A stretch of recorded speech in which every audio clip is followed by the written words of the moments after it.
He's Jack. He's Jace. We're gonna ramble for another 10 minutes. And picking up where we said we would last time, on staying with the theme of villains. And specifically, this time, those that want power. More But importantly, the reason why they want power. Because, power-hungry villains are honestly a dime a dozen. More the motivation for that power.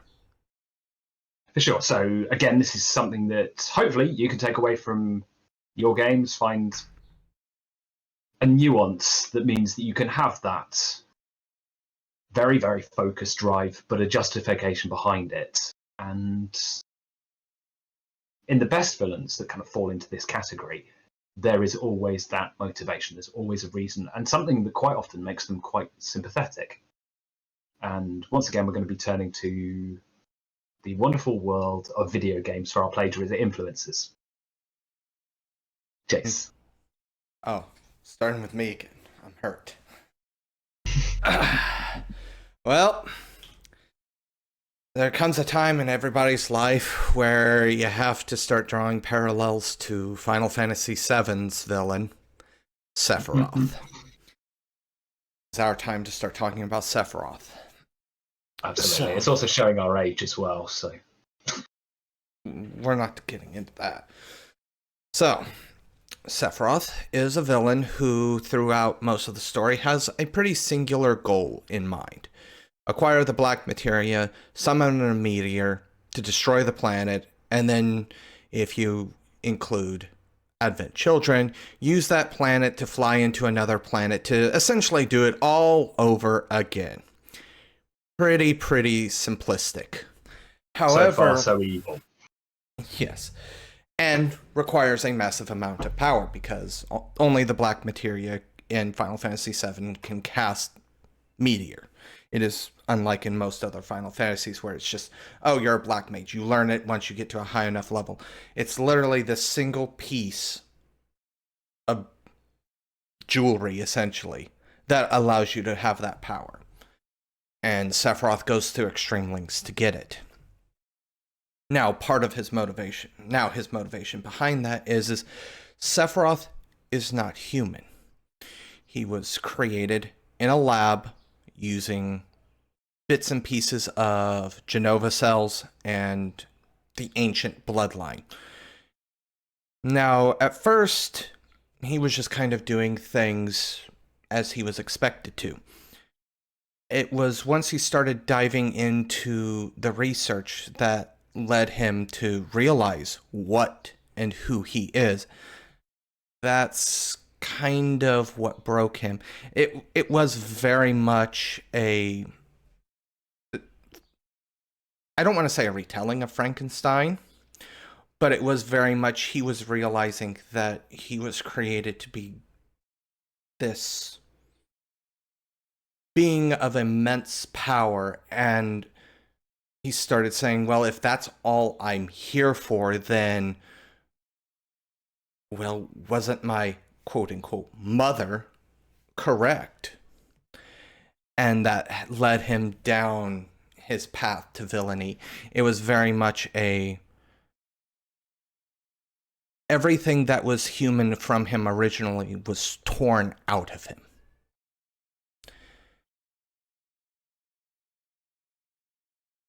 So with that, in regard to that kind of disconnect between who he has been made into and what he could potentially be, where do you draw the sympathetic or understandable nature from that character? So, while most of us can't attest to being made in a lab, we can attest to how our past has molded us and changed us into the persons we are. That's where the sympathetic angle comes from. Everybody knows that if certain things in their life had happened just ever so slightly differently, we would not be who we are today. You not to get too much into like socioeconomics and stuff, but a lot of serial killers and the like have something in their past that traumatized them to that point where they had that spiral and started ending lives. I'm not saying all of them, but I'm saying there is a very high portion of them that have this issue. So it's something that a lot of people can actually relate to. It's something that hits very close to home. It is trauma.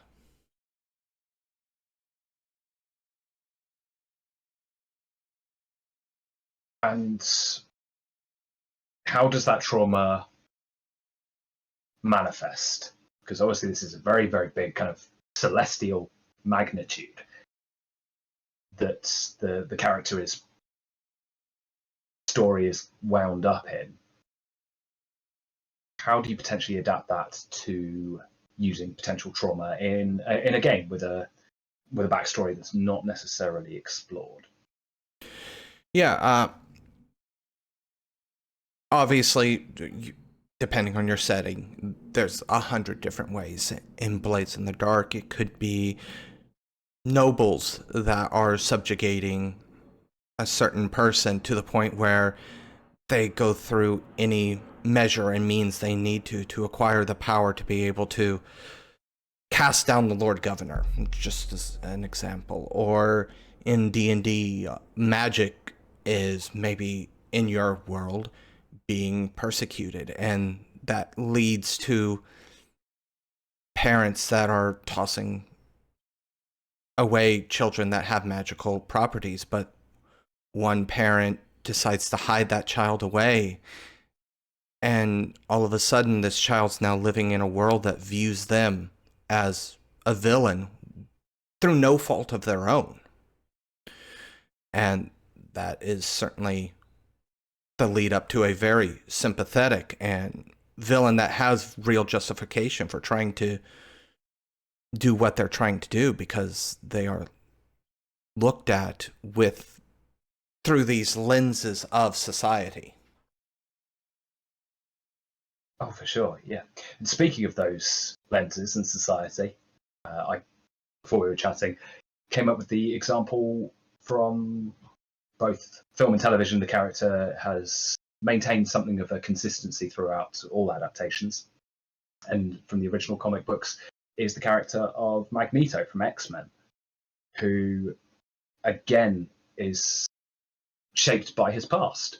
This is someone who looks for a mutant superiority, that they are the de facto enablers and the next stage in human evolution, and they are deserving of the power, and that he believes they are entitled to. And this comes from a history of, as a child and being from a German Jewish family in the 1930s, of course, was faced with huge amounts of trials, tribulations, and persecution, to the extent of, we've seen that story kind of multiple times, especially in the opening of the first film, where he bends the fence out of shape when he's separated from his mother. So instantly you have somebody who has been through what many of us probably can't even fathom.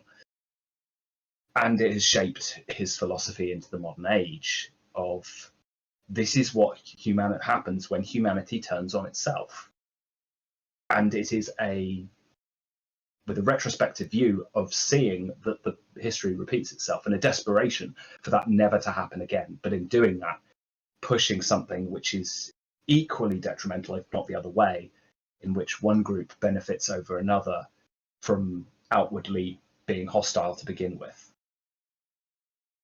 But again, a very sympathetic attitude that, once you see what he's been through, understandable as to why he is so opposed to any kind of repetition of that one-time horrendous experience. And how does that how is his lust for power tied into that?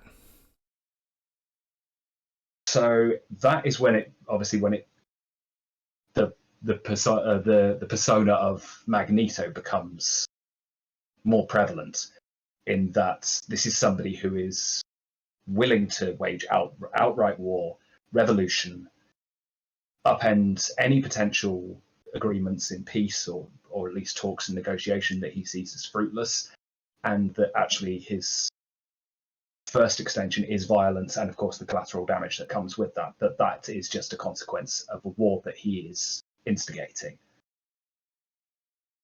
And well, Jack, He's Jace. see you next time.